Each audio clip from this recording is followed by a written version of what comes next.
আসসালামু আলাইকুম।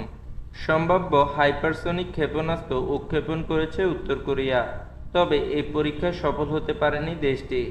বুধবার ২৬ জুন আল জাজিরার এক প্রতিবেদনে এ তথ্য জানানো হয়েছে। দক্ষিণ কোরিয়ার জয়েন্ট চিফ অব স্টাফের এক কর্মকর্তা জানান, বুধবার একটি হাইপারসনিক ক্ষেপণাস্ত্রের পরীক্ষা চালিয়েছে উত্তর কোরিয়া, তবে তা উৎক্ষেপণের পর মাঝ আকাশে বিস্ফোরিত হয়েছে।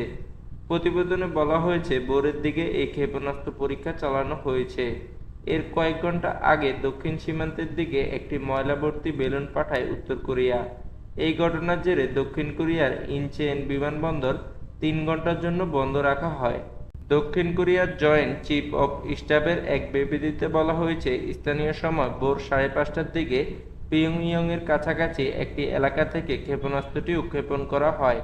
এটি নিয়ে দক্ষিণ কোরিয়া ও যুক্তরাষ্ট্রের গোয়েন্দা সংস্থাগুলো বিস্তারিত বিশ্লেষণ করছে।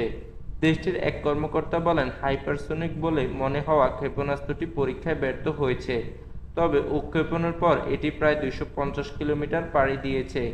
জাপানের পক্ষ থেকে উত্তর কোরিয়ার ক্ষেপণাস্ত্রটি উৎক্ষেপণের বিষয়টি নিশ্চিত করা হয়েছে।